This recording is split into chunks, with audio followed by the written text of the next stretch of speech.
दो बेटे हैं। बड़े बेटे राम की शादी रज्जू से हुई है और छोटे बेटे श्याम के लिए लड़की देखने का सिलसिला जारी है। एक दिन रज्जू की माँ का फोन आता है और उसकी सास फोन उठाती है। हेलो, कौन बोल रहा है? दूसरी तरफ फोन पर रज्जू की माँ लीलावती बोलती है। हेलो समधन जी, मैं लीलावती बोल रही हूँ, रज्जू की माँ। अरे नमस्कार समधन जी, कैसी हो? बहुत दिनों के बाद याद किया आज। यहाँ पर तो सब कुछ ठीक है, बस मेरी तबीयत थोड़ी खराब है। अगर बुरा न मानो तो एक बात बोलूं? अरे कैसी बात कर दी आपने समधन जी, आपकी बात का बुरा क्यों मानना, बोलिए बोलिए। मेरी कुछ दिन से तबीयत ठीक नहीं है और यहाँ पर मेरी देखभाल करने वाला कोई नहीं। क्या आप रज्जू को कुछ दिन के लिए मेरे पास भेज सकती हैं? ठीक है, हम रविवार को रज्जू को छोड़ जाएंगे। इतना कहकर सरस्वती फोन काट देती है और अपनी बहू को आवाज लगाती है। रज्जू, ओ रज्जू, जल्दी यहाँ आना तो। क्या हुआ माँ जी, कुछ चाहिए था क्या? अरे नहीं, कुछ नहीं चाहिए। अभी तुम्हारी माँ का फोन आया था, उनकी कुछ दिन से तबीयत खराब है, वो तुम्हें बुला रही है। राम को फोन करके कह दे कल की 2 ट्रेन की टिकट करा देगा, मैं भी जाऊंगी तुम्हारे साथ। इतना सुनते ही रज्जू राम को फोन करके सारी बात बताती है और 2 टिकट के लिए बोल देती है। शाम को खाने के टेबल पर सब रज्जू के जाने की बात करते हैं। तब रज्जू का देवर श्याम कहता है, भाभी आज बहुत खुश लग रही हो, मायके जाने की इतनी खुशी, उफ। खुश क्यों ना हो देवर जी, कितने दिन बीत गए अपनी माँ से मिले, और इस बार तो मैं 1-2 महीना रह कर ही आऊंगी। जब आपका मन करे तभी आना। अच्छा एक बात तो बताओ, वहां से क्या लाओगी मेरे लिए? देवर जी कहो तो देवरानी ले आओ। वैसे भी सभी घर वाले चाहते हैं कि आपकी जल्दी से शादी हो जाए। श्याम शर्मा जाता है और चुप हो जाता है। इतने में राम कहता है, रज्जू, तुमने जाने की सारी तैयारी तो कर ली है ना? कपड़े तो रख लिए ना? थोड़े गर्म कपड़े भी रख लेना, वहां ठंड होगी, और जल्दी आने की कोशिश करना। ठीक है, मैं जल्दी आने की कोशिश करूंगी। बस अगली सुबह दोनों जाने की तैयारी करने लगी। राम उन्हें स्टेशन छोड़कर घर वापस आता है। कुछ घंटों बाद रज्जू और सरस्वती गांव पहुंच जाते हैं। रज्जू अपनी माँ को देखकर बहुत खुश होती है। माँ, आप अपना बिल्कुल भी ध्यान नहीं रखती, कितनी कमजोर हो गई हैं आप। अब बेटा क्या ध्यान रखूं, उम्र भी तो हो गई है, ये बीमारियां तो लगी रहेगी। बहन जी आइए आइए बैठिए, मुझे बहुत अच्छा लगा कि आप भी यहाँ आई। अगले दिन सरस्वती अपने घर वापस जाने लगती है तो लीलावती से कहती है, बहन जी ध्यान रखना आप अपना, आपकी तबीयत ठीक हो जाए तो आप भी रज्जू के साथ आ जाना, रज्जू के बिना तो घर सूना सूना लगेगा। अब सरस्वती अपने घर आ गई और घर की सारी जिम्मेदारी भी उस पर आ गई। एक दिन वो कपड़े धोकर छत पर सुखाने जाती है। बाल्टी में से टपकता पानी सीढ़ियों को गीला कर देता है और नीचे उतरते समय रज्जू की सास यानी कि सरस्वती देवी का पैर फिसल जाता है और वो गिर जाती है। ओह, अरे मेरी माँ मर गई, मेरा पैर तो गया। लेकिन घर में कोई नहीं था। सरस्वती जैसे तैसे अपने आप को संभालती जाकर कुर्सी पर बैठती है। वो अपनी बहू के बारे में सोचती है। अगर रज्जू होती तो मुझे संभाल लेती और घर भी संभाल लेती। अब घर के काम कौन करेगा? मैं डॉक्टर के पास कैसे जाऊं? बहुत दर्द हो रहा है। जब राम और श्याम घर आते हैं तो अपनी माँ की ऐसी हालत देखकर वो जल्दी से डॉक्टर को बुलाते हैं। डॉक्टर सरस्वती के पैर पर पट्टी बांधता है और उसे आराम करने की सलाह देता है। राम कहता है, माँ आप बस आराम करो, मैं रज्जू को खबर कर देता हूँ, वो कल ही यहाँ आ जाएगी।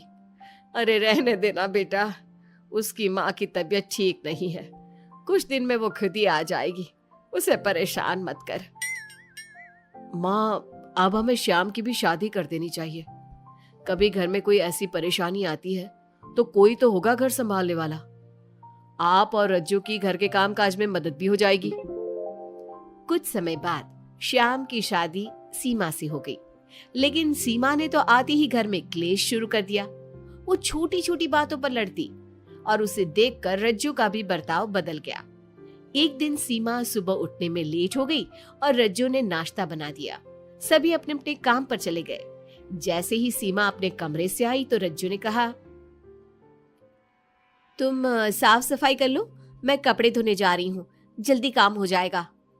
रज्जू की बात सुनते ही सीमा आग बबूला हो गई और कहने लगी, आज मैं उठने में लेट क्या हो गई? आप मुझ पर हुक्म चलाने लगी। मुझसे कोई इस तरह से बात करी है मुझे बिल्कुल भी पसंद नहीं है। अरे सीमा, ये किस तरह की बात कर रही हो तुम मुझसे? मैंने कोई हुक्म नहीं दिया तुम्हें। मैं तो बस काम को जल्दी खत्म करने की बात कर रही हूँ। उन दोनों की नोक झोंक सुनकर सरस्वती बाहर आ जाती है और दोनों को समझाती है। शाम को सब एक साथ खाना खाने लगे। लेकिन खाने के बाद जब सब अपने कमरे में चले जाते हैं और खाने की टेबल पर थाली यूं ही छोड़ देते हैं, सरस्वती को ये देखकर बहुत गुस्सा आता है। वो दोनों बहुओं को बुलाकर कहती है, तुम सब खाना खाकर चले गए, अब ये बर्तन कौन उठाकर रखेगा? मेरे लिए छोड़कर गई हो सारा काम। तुम दोनों को शर्म नहीं आती? अब दोनों बहुएं एक दूसरे के ऊपर बात टालते हुए फिर लड़ने लगी। ये देख सरस्वती परेशान हो गई। उसने दोनों को डांटा और उन्हें अपने कमरे में भेज दिया। सरस्वती ने जूठे बर्तन धोए। कुछ दिन इसी तरह चलता रहा। अब दोनों सास की नजरों में एक दूसरे को गिराने में लग गई। माँ जी, जब भाभी फोन पर बात कर रही थी ना, तो कह रही थी मैं अपने मायके चली जाऊंगी तो देखते हैं कि कौन काम करता है। और ये हम सबकी बुराई कर रही थी वो। बहू, किसी की बात चुपके से सुनना गलत है ना। तुम आज के बाद ऐसा मत करना। अब तुम जाओ, मैं रज्जू को समझा दूंगी। सरस्वती ने रज्जू से बात करके उसे समझा दिया, लेकिन रज्जू को अपनी देवरानी पर बहुत गुस्सा आया। अब वो भी सीमा की चुगली अपनी सास से करने लगी। अगले दिन रज्जू अपनी सास के कमरे में जाती है और कहती है, मैंने सीमा को बात करते सुना था। वो देवर जी से कह रही थी कि अगर हम लोग अलग कहीं रहे तो हम ज्यादा खुश रहेंगे, रोज रोज की लड़ाइयों से भी बचेंगे।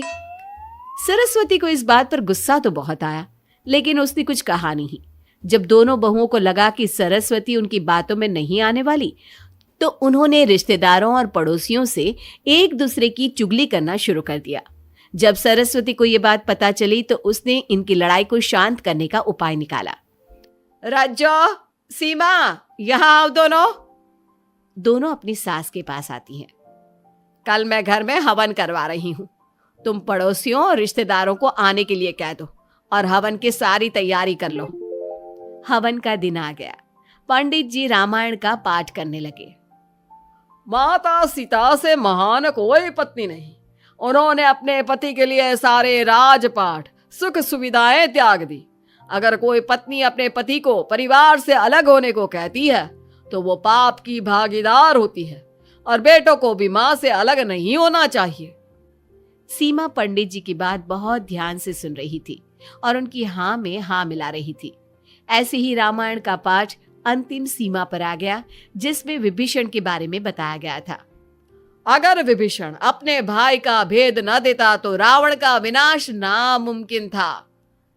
पूजा खत्म होते ही सीमा बोल पड़ी, तभी तो मैं कहती हूँ परिवार में आपसी प्रेम होना बहुत जरूरी है। लेकिन मेरी सुनता कौन है इस घर में? आपसी प्रेम की बात कौन कर रहा है, जिसने घर में आती ही लड़ाइयां शुरू करवा दी।